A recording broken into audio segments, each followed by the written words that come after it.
Hi, my name is Faruk and this is Osmo 360, DJI's first 360 camera. And I know what you're thinking. You're thinking, hey Faruk, how does DJI's first 360 camera compare to another brand that has been making 360 cameras since 2015? Well, this image is shot on Insta360 X5 in perfect, controlled, repeatable conditions using its latest firmware with the lowest ISO and proper exposure to see what they can do on their best day. This is the image coming directly out of Insta360 X5, and this is shot with Osmo 360. And here they are, side by side. By the way, I did this test many times. I am as surprised as you. How about low light, you ask? Well, this is shot with Insta360 X5 using its pure video mode. And this is shot with Osmo 360 using its super night mode.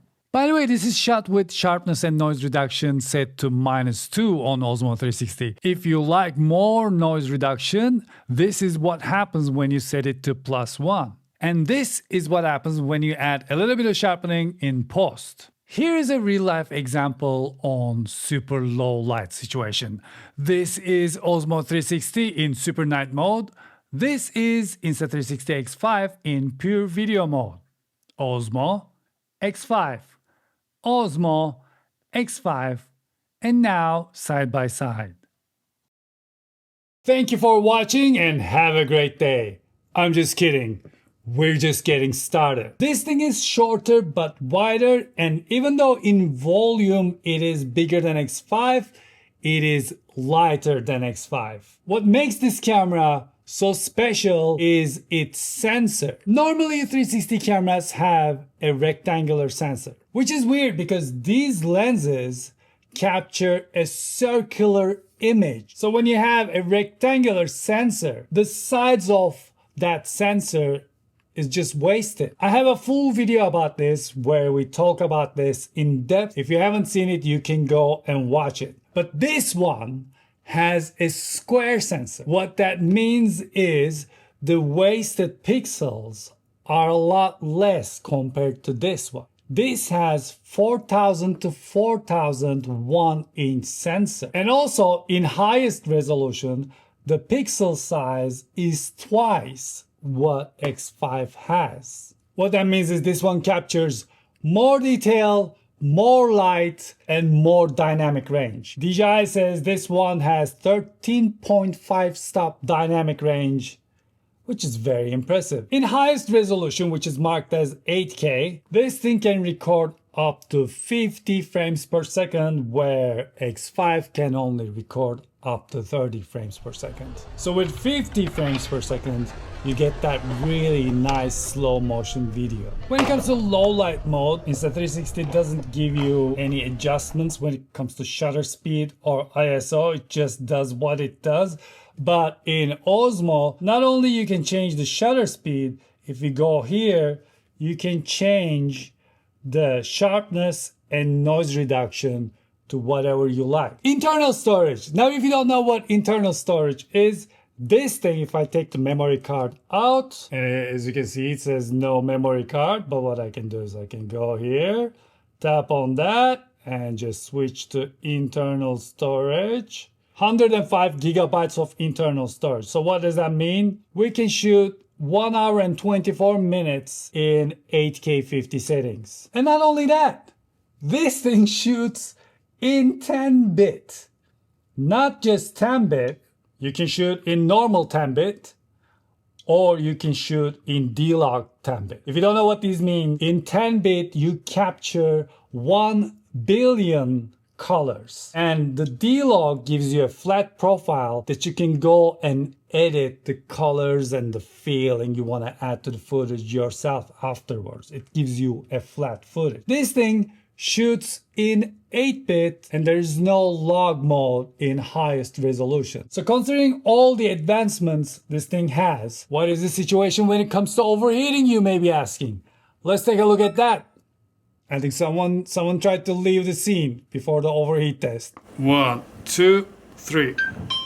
Well, I can't blame them, because when it comes to overheating, in 8K 30 frames per second and high bitrate settings, X5 overheated in 33 minutes and shut down, where Osmo 360 didn't overheat at all and recorded for 86 minutes and 57 seconds. Then it ran out of battery and shut down.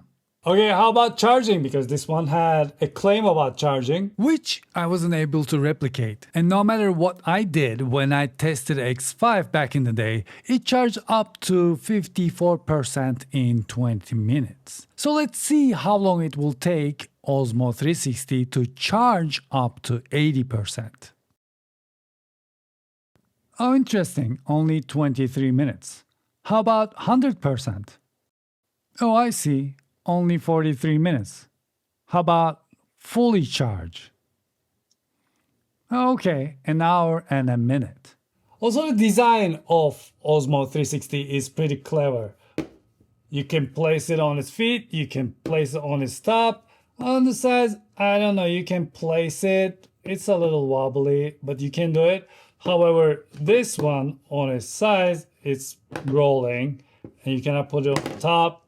And then you're definitely gonna damage the lenses, which we're gonna talk about soon. If you wanna take out the memory card, you can just open this up and take out the memory card without turning off the device. With this one, you gotta take the battery out if it comes out, and the memory card is in here. And the clever design doesn't end there as well. As you can see, the battery we have in here is the battery from Osmo Action cameras. What that means is you can use these batteries on all of these devices. At the bottom we have the regular tripod mount, we have the magnetic mount, and the bottom of this is magnetized. Now let's talk about lens replacement. This thing has a lens that you can replace yourself, but the downside is the footage gets blurry really quickly once you start going away from the dead center of the lens. As soon as we start looking away a little bit,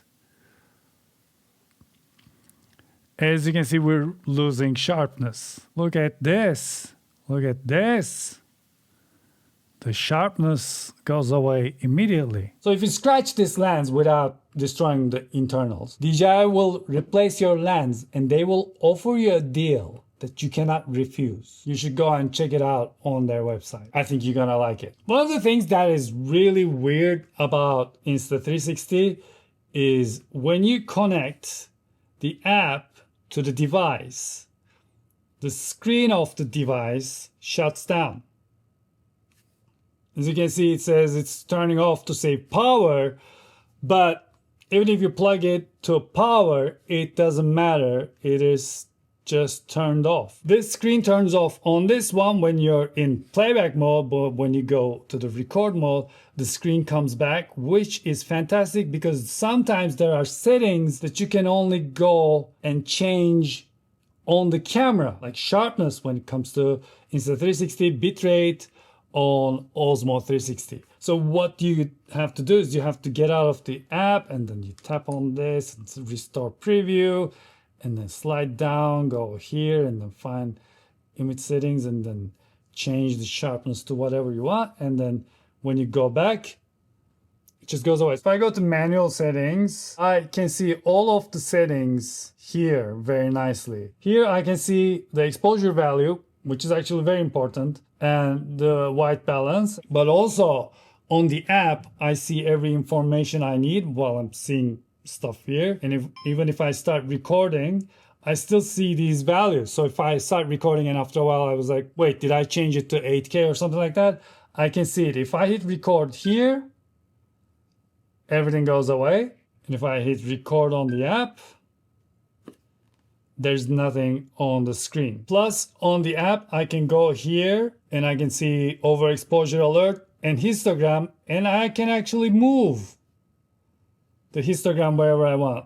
On this one, I only have histogram, which is like, I don't know if you can even see that, which is here, and then you can't even move it. So, okay, clearly this one brings a lot of stuff to the table. How about the price, you may be asking? The standard bundle of Osmo 360 is $479. Yes, it is $70 cheaper than this 8-bit toy. And Osmo 360 is available in all developed countries, and it is coming to US this fall. Get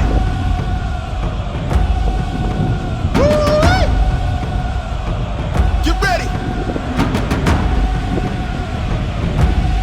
You know the crowd is, you know the crowd is, you know the crowd is ready. Woo! Woo! I think they're ready for more, let's settle it. Look at the life that we relish, I'm telling it. I'm the star of the show and the regiment. Can't stop me, bro, ain't no pedaling. Ain't no riding the wave, staring right in your face. You know where I'm getting it, this ain't back in the days. Get ready for more and more, ain't no meddling, no. Gotta know what my head is for sure. I had a show when I was young, I had my back on the ropes. Looking like I never had her on roll. In school of hard knocks, I get hard drops. Got drive even when the car stops. I don't ask it if they let me, ain't no get ready. When you stay ready, let's go. You know the crowd is ready. You know the crowd is ready, get ready. You know the crowd is ready. Woo, woo. You know the crowd is ready. Get loud and ready. It's time to settle the score. Woo. Get loud and ready. We take no asking for more. Woo. Get loud and ready. It's time to settle the score. Get loud and ready. Get loud and ready.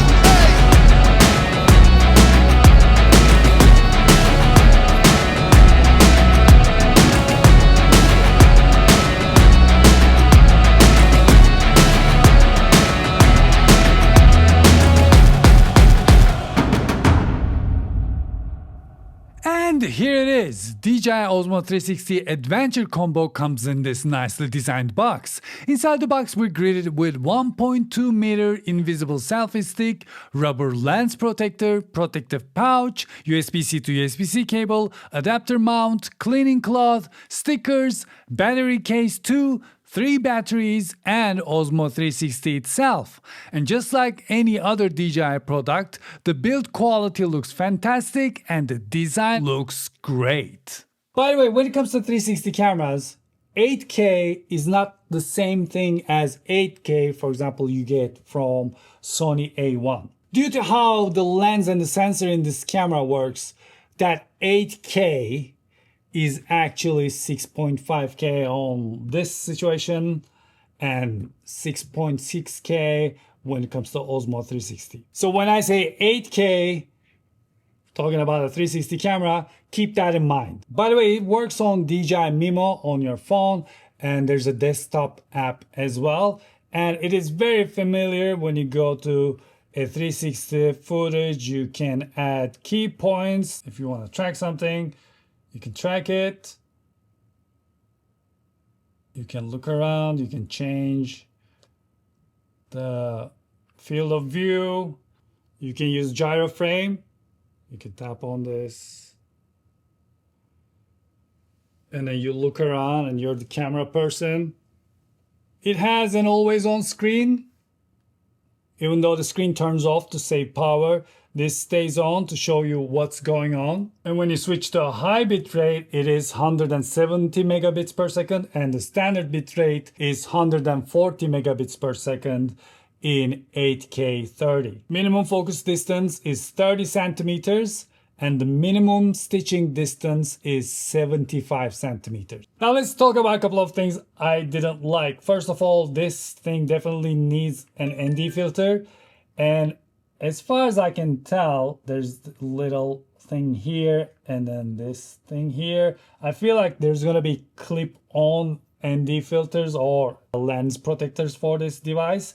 I haven't seen it yet, which seems like a better design than trying to put it on with your fingers. I feel like we'll be able to put this on without touching the lens. We definitely need that because during daytime, this thing captures so much light that it has to crank the shutter speed, which takes away from the smooth motion blur I want in the footage. When you first launch the app is trying to teach you everything, and I really hope they will put an option to just pass that, because that's driving me insane. Not only it's showing you everything and then making you tap on things, it is making you put key points and then edit the video you're trying to edit, and it pre-edits the video. Is really annoying. Both desktop and the iOS app, I haven't seen the Android app, seems a little buggy, especially when it comes to tracking. It's not as nice as Insta's app, so maybe a little bit of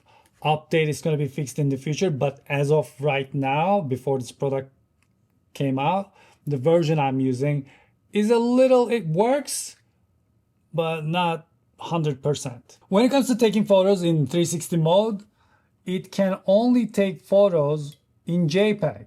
In single lens mode, you can shoot in RAW. This thing takes JPEG photos. Yes, it can take up to 120 megapixel photos, but it's only in JPEG and it's stitched in the camera. So I hope with an update they'll bring RAW without stitching so I can do whatever I want with it. Now, wish list. I hope to be able to monitor the audio using my earbuds. I want to be able to go to my settings, and in manual mode, I want to be able to leave the ISO at 100 and have auto shutter. I feel like the screen can be brighter, and the worst part, the screen gets blocked by polarized sunglasses, which is really surprising because we are in 2025. And I would really I like seeing exposure value on this device, but I would really love to see overexposure warning on this device. Now, the beauty of 360 cameras is you shoot first and then you frame later. You just set this somewhere, it shoots everything, and then you can get whatever you want out of it. This is why it's a great device, for example, if you're riding a motorcycle or if you're driving a car, and then you're gonna look at the footage when something happens, like something comes close to you, something interesting happens, you can frame that afterwards. These cameras can create things that are not possible with regular cameras. That's why we really like them. What people don't realize is actually this is a great device for podcasting. And using this opportunity right now, I'd like to introduce you to my podcast called Face to Face, where I cover tomorrow's news today.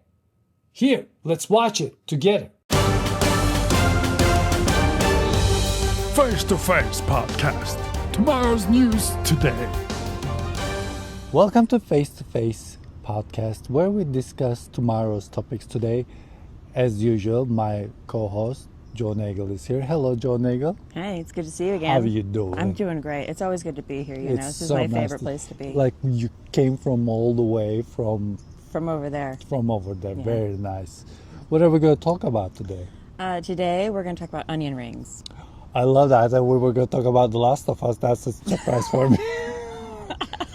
Well, then let's start walking. We can talk about The Last of Us if you want. I just got hungry, and I was like thinking about onion rings and Last of Us. They go hand in hand. If you think about it. Do you think about it? I think about it all the time, and honestly, onion rings are the perfect metaphor for just about anything in your life. Anything, especially cordyceps. I mean, cordyceps, life.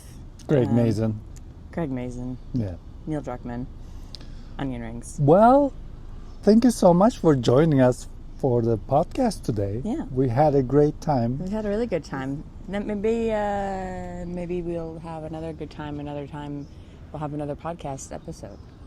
We think? We definitely should. We can if you subscribe. Yeah, you should hit that subscribe button. Hit that subscribe. Smash that subscribe. Smash it. In the end, this is a really promising 360 camera, and this is going to change the game. So now they cannot be lazy about these toys and give you minimum upgrades. But what I'm curious about is what you think. What do you think about Osmo 360? Is this something you'll be getting? Is this something you'll be using? Are you switching? Do you like 10-bit? Do you like these new features? Do you like editing your footage? Let me know in the comment section below. And until I see you the next time, take really good care of yourselves and hoşça kalın. Full disclosure, this product is sent to me and I made 2 shorts, sponsored 2 shorts for DJI, but this video is between you and me. DJI didn't get to see this. This is our video. This is not sponsored. I wanted to have this. This was my deal with them. Here I can say anything I want about this product. And sponsored ones, DJI actually doesn't care when you criticize a product, even in sponsored videos. But those are showcases. They are sponsored. They are labeled as sponsored. But this is my review. I just want to make sure we're clear about that, because you cannot sponsor me when it comes to comparing these two. All right,